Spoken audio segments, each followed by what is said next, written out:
Ecobici y HSBC, la red con más de 22 millones de viajes en 2024 y muy pronto más cerca de ti, presenta Expansión Daily, lo que hay que saber. Gobierno de Sheinbaum duplica la detención de criminales. Ahorradores de Sibanco recibirán más de 4.000 millones de pesos y harán propuesta para la jornada laboral de 40 horas en noviembre. Es miércoles 15 de octubre, yo soy Puri Lucena y esto es Expansión Daily. Esto es Expansión Daily, lo que hay que saber. Lo importante del día con los editores de Expansión. Expansión Daily, lo que hay que saber. Bienvenidos. Bienvenidas y bienvenidos a un episodio más de Expansión Daily. Suscríbanse a este podcast para que no se pierdan ninguno de nuestros episodios. Y hoy está conmigo Patricia Tapia, reportera de Economía en Expansión. ¿Cómo estás, Pati? Hola, Puri, muy bien, muchísimas gracias. Siempre un placer y hoy les traemos muchísima información. Muchísima información. Pero antes de empezar, me tienen que permitir, como siempre, yo tengo que llevar un poquito del agua hacia mi molino, que les dé dos buenas noticias, porque se ha abierto ya la convocatoria para participar en el ranking Las 100 mujeres más poderosas de los negocios y también en el programa Mentoras Expansión Generación 2026. ¿Que no saben qué es este programa? ¿De qué les estoy hablando? Bueno, pues métanse en el link que le vamos a dejar aquí al final del episodio, le vamos a dejar las ligas para que puedan entrar. Nuestro ranking de las 100 mujeres más poderosas de los negocios presenta a las mujeres que están transformando el mundo empresarial y económico, y el programa de Mentoras Expansión lo arrancamos el año pasado muy vinculado a este ranking. De hecho, seguramente si escucharon el Daily, si son seguidores fieles del Daily, habrán oído de este tema, y lo que hace este programa es buscar ampliar el impacto que se logró que con la primera edición, o lo que pretende esta nueva convocatoria es ampliar el impacto de la primera edición y construir una red de apoyo para que más mujeres tengan guía personalizada y puedan romper las barreras a las que todavía lamentablemente nos enfrentamos todas, ¿no? Uniremos a un grupo de mujeres integrantes del ranking de las 100 mujeres más poderosas con un grupo de mujeres que están intentando crecer en su carrera en este programa de mentoras que ya está dando muchos resultados. Si tienen alguna duda, después de revisar la convocatoria, nos pueden escribir al correo mentoras@grupoexpansión.mx. Pati, muchas gracias por dejarme meter aquí mi cuñita. Podemos seguir un poquito con la información y también algunas noticias que han ocurrido, ¿no?, en las últimas horas. Sí, Puri, no, súper bien que pues atiendan esta convocatoria, pero también les queremos contar en una segunda mención breve que los diputados morenistas y sus aliados aprobaron en lo general las reformas a la ley de amparo, unas reformas que han sido muy controvertidas porque pues la oposición sigue mostrando su rechazo y hasta protestó contra estos cambios. Incluso legisladores del PAN, PRI y Movimiento Ciudadano presentaron mociones suspensivas y pidieron valorar las alertas hechas por los expertos. Y pues ahí platicarte, Puri, pues que estos cambios, el centro pues se ha justificado en acelerar, modernizar y acotar ciertos usos del amparo, sobre todo como un recurso que para demorar procesos por personas con recursos, así lo dicen, pero tú y yo y nuestra audiencia sabemos que tiene una dedicatoria personal. Lo sabemos. Una dedicatoria muy, muy, muy personal.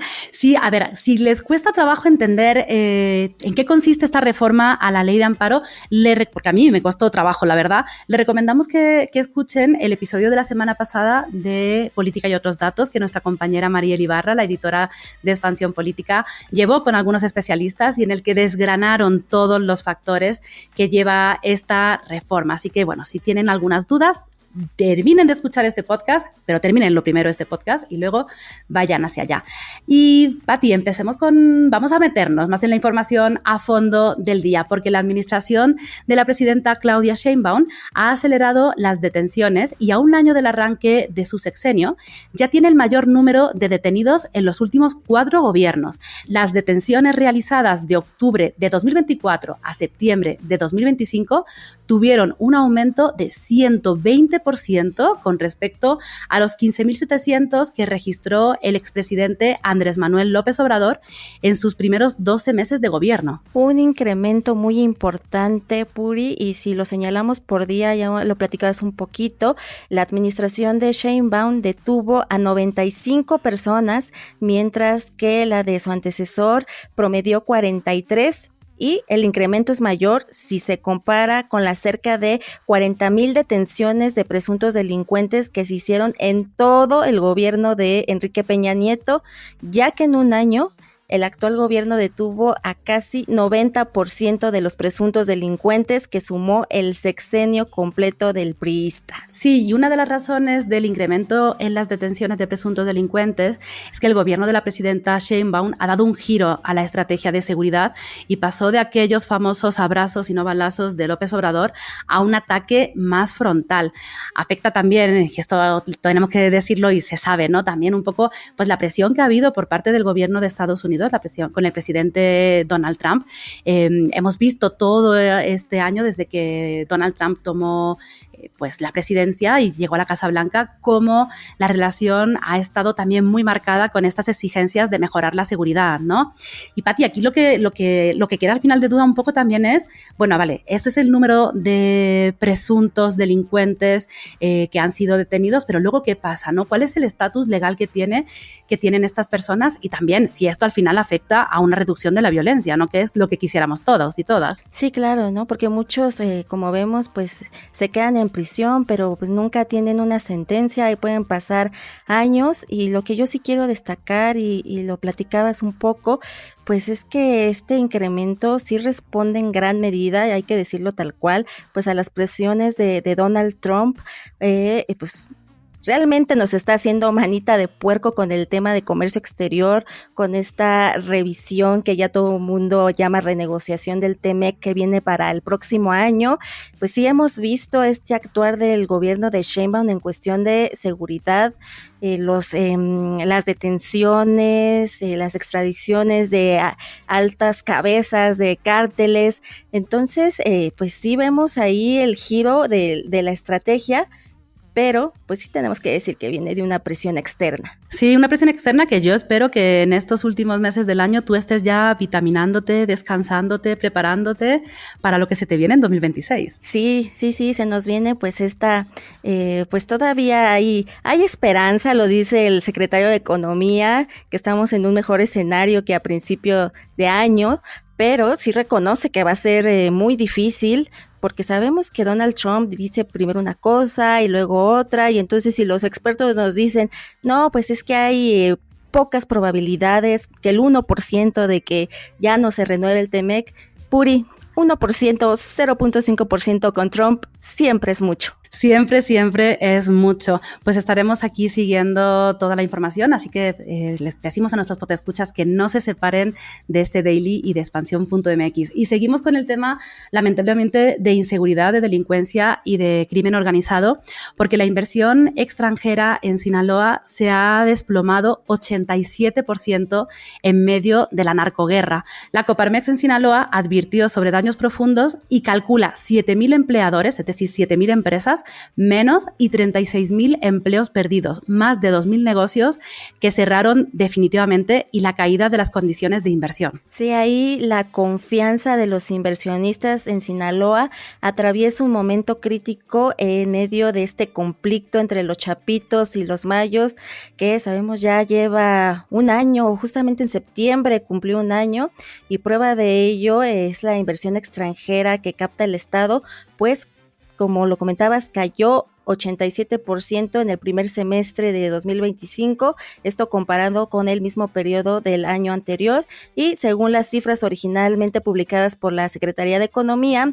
en términos de valor, pues en estos primeros 6 meses del año recibió poco más de 34 millones de dólares, que si lo vemos contra los 263 millones del mismo periodo de 2024, sí es una caída importante importante, Puri, y obviamente pues golpea a los pilares de la economía, porque pues lo que tradicionalmente capta es lo relacionado al turismo, que es el alojamiento temporal y servicios de alimentos y bebidas, pero también entran ahí la parte de las manufacturas y el comercio al por mayor. Claro, porque además Estados Unidos es el principal socio histórico y aportó cerca de 18 millones de dólares durante el primer semestre de este año, en comparación con los 129 del año anterior en el mismo periodo. Esto es casi 7 veces más. Y mientras tanto, mientras que presentamos estas cifras, bueno, pues hay quien tiene otra visión, porque el gobernador Rubén Rocha Moya afirmó que la confianza empresarial persiste y resaltó que a la mitad de su administración el Estado superó los 1.600 millones de dólares. Eso es equivalente al 82% de la meta del Plan Estatal de Desarrollo. Así que, bueno, pues el gobierno ha decidido elevar el objetivo a 3.000 millones de dólares. Sí, pero ahí yo no sé tú, Puri, pero yo ya lo veo difícil, o sea, con este ritmo que vemos ya en esta primera mitad del año, donde sí vemos una caída importante, yo veo difícil ya esta meta. Y pues también te voy a dar unos números pues de la magnitud del deterioro de esta parte de inseguridad y violencia en el estado. Pues durante el primer semestre del año se presentaron más de 1,400 denuncias por robo a comercios, y esto es 62% más que el mismo periodo de 2024. Sí, la extorsión además mantiene una tendencia ascendente, un incremento de casi el 10% respecto al año anterior, y además se han abierto casi 9.000 carpetas de investigación por robo de vehículos, y esto es 156% más que en 2024. A ver, aquí hay un tema, ¿no? Está bien que haya un optimismo y que se quieran elevar las metas, pero creo que este optimismo también a veces es un poco peligroso, porque lo que acaba haciendo es que no se ponga sobre la mesa el problema y se intente también buscar soluciones. Es cierto que la solución a un problema como el que está viviendo Sinaloa no solamente es del gobierno del estado, es un problema también complicado, pero por lo menos empezar a reconocer la situación es importante, ¿no? Muy cierto. Y respecto a eso, pues también ya el Gabinete de Seguridad, Omar García Harfuch, también ya tuvo una reunión con la iniciativa privada de Sinaloa, lo que te deja ver que sí hay una preocupación. Entonces ahí pues ya los empresarios dieron sus puntos de vista, y pues esta parte que viven al día, y pues reforzar, digamos, la estrategia para que de alguna forma pues esto siga avanzando, Puri, porque hablamos de empleos, de pues esta parte de que crezca la economía y pues nos vaya mejor. Uh-huh. Sí, ojalá que en siguientes episodios del Daily podamos tener mejores noticias con respecto a Sinaloa. Y también, cambiando un poco el tema, Pati, a ver, en los últimos días en este Daily hemos hablado mucho de información bancaria. La semana pasada abordamos todo lo que estaba ocurriendo con la oferta de compra de Banamex. Esta semana nos tenemos que enfocar en otro banco, porque el Instituto para Protección al Ahorro Bancario, el IPAB, va a pagar más de 4.000 millones de pesos a ahorradores de Sibanco. Esto es el 99.4% de los clientes de esta institución financiera que van a estar protegidos y que van a recibir su dinero. Sí, aquí en Expansión hemos dado puntual seguimiento a lo que está sucediendo con estos bancos, desde el señalamiento del Departamento de Tesoro, del lavado de dinero, del crimen organizado, y pues sí, la Comisión Nacional Bancaria y de Valores, Banco de México y el Instituto para Protección al Ahorro Bancario, que recordemos que este instituto, mejor conocido como el IPAB, pues es el reemplazo del FOBAPROA, Puri, y pues digamos que ya sí hicieron oficial la disolución de Sibanco, y después de esto pues el IPAB asumió como el liquidador del banco y dio a conocer que 32,656 ahorradores están cubiertos por el Fondo de Protección al Ahorro Bancario, que es de 3.42 millones de pesos.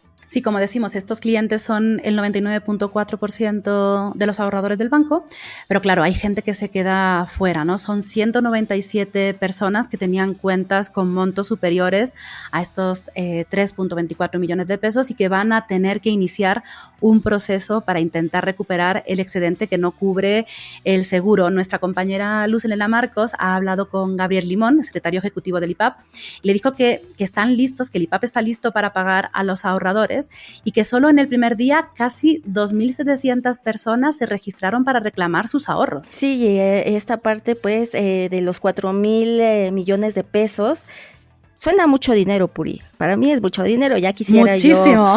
ya quisiera yo un poquito de ese dinero, pero para ponerlo en proporción solo representa poco más de 3% de los recursos que tiene hasta septiembre el IPAP, y es tan bajo que prevé recuperarlo en 2 meses con las aportaciones que hacen los bancos. Decirlo, pues el IPAP se ha ido robusteciendo de manera importante, Puri, pues estoy viendo unos datos aquí de un análisis que hace la calificadora Moody's, y en el 2016 el IPAP apenas cerró en 30,100 millones de pesos. Entonces, si lo comparamos con los recursos que van ahorita, que ya son más de 116,000 millones de pesos, pues sí, digamos que este fondo sí cuenta con recursos importantes. Sí, así es, y siempre es importante decir esto porque al final siempre levanta preocupación, ¿no? Cuando un fondo de estas características tiene que salir al quite y tiene que apoyar a los ahorradores, bueno, pues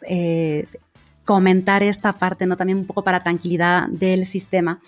Y avanzando un poco con la información y hablando de coberturas, también hemos dado una cobertura bastante amplia a lo que está ocurriendo en Tulum, porque seguramente han visto las imágenes, ¿no? Hoteles vacíos, caída en los vuelos que está exhibiendo ahora mismo este popular destino de Quintana Roo.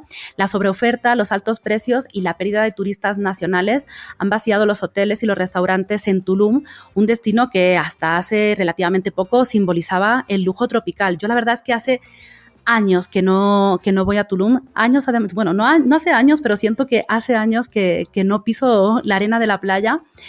Pero seguramente ya han visto, hayan ido o no, seguramente ya han visto pues en expansión.mx seguramente, en obras por expansión también en redes sociales, cómo Tulum está teniendo su peor temporada en años, con playas vacías, restaurantes a media capacidad y vuelos llegando a cuentagotas. Y según el Sistema de Información Turística de Quintana Roo, se registra una de las peores cifras de ocupación hotelera y de tráfico aéreo desde su auge como destino internacional. Y hay que decirlo, Puri, lo vemos en los comentarios de la gente.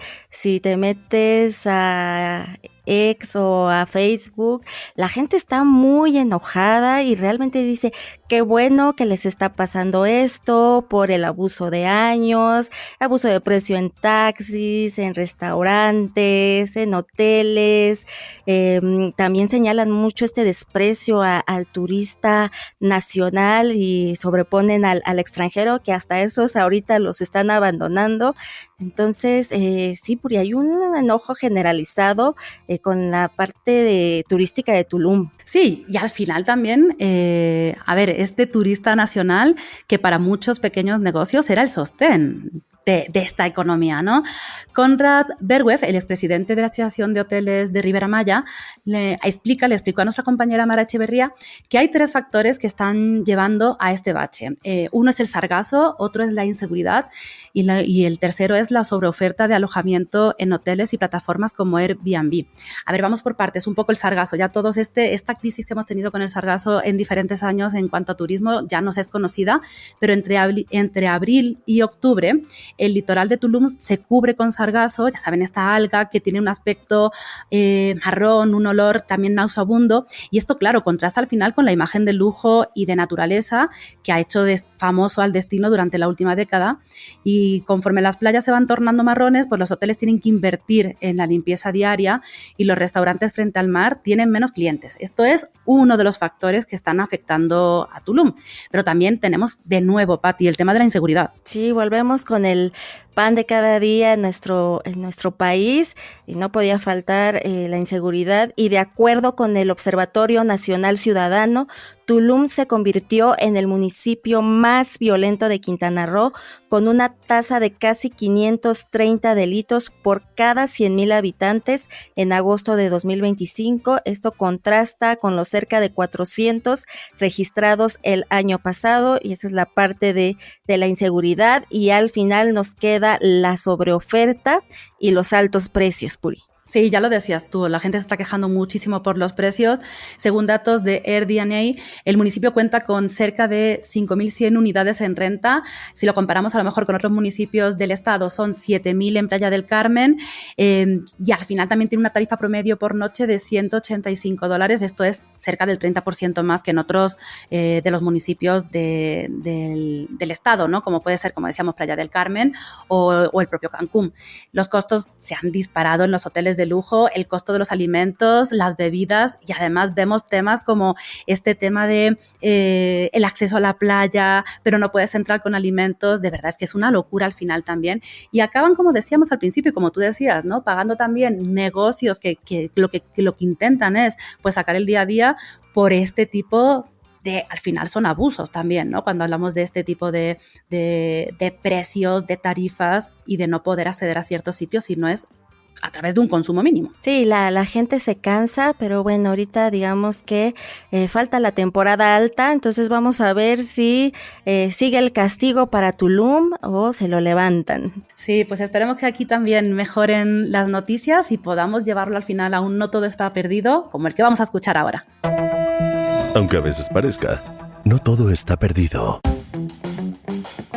Y Pati, no todo está perdido porque en noviembre parece que habrá una propuesta para la jornada laboral de 40 horas. Esto lo ha anunciado la presidenta Claudia Sheinbaum.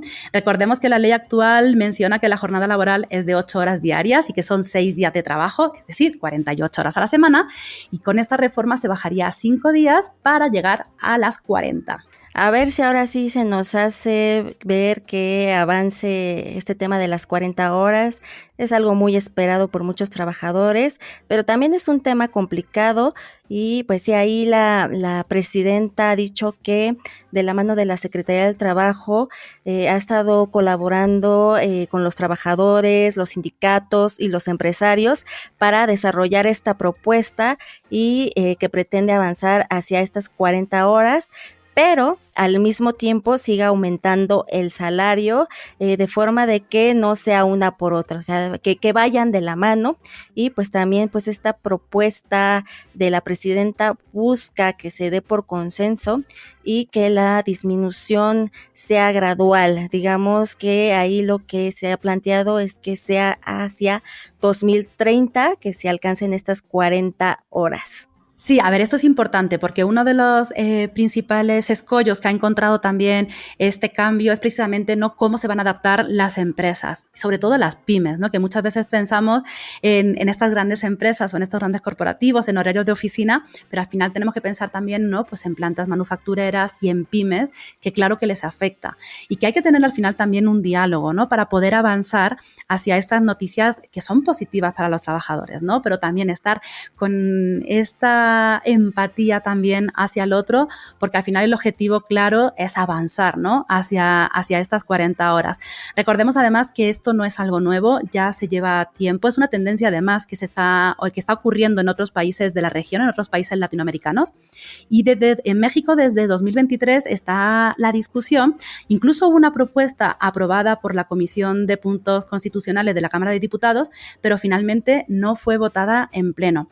Pero a ver, queremos preguntarles a nuestros podescuchas qué opinan sobre esta reducción de la jornada laboral. ¿Consideran que es algo realista en México? ¿Creen que van a tener algún impacto en sus trabajos? Cuéntanoslo todo porque queremos saber cómo lo pueden vivir y cómo también les puede beneficiar. Pues ahí lo tenemos, Puri, esperemos que esta sea la buena, por lo menos ya se volvió a tocar el tema y aquí en la expansión les estaremos informando de lo que vaya pasando con esto de las 40 horas. Y si quieren saber también más sobre el tema, también les recomendamos que vayan atrás al episodio de Política y otros datos, donde se habla precisamente de cómo podría ahora sí llegar la reforma, cuándo se podrían ver los resultados de la implementación y precisamente no cuáles son los escollos que tiene que atravesar pues esta reforma para salir adelante. Écheselo después de este episodio y igual le dejamos la liga en la descripción. Pues Pati, con esto cerramos hoy. Muchas gracias por acompañarnos. No, muchísimas gracias. Un placer compartir el micrófono y muchas gracias a todos los que nos escuchan. Y le recordamos que toda la información sobre estos y otros temas están disponibles en expansión.mx. Leemos sus comentarios en redes sociales de Expansión, @expansiónmx, y pues coméntenos porque les prometemos que los leemos todos. Hasta luego.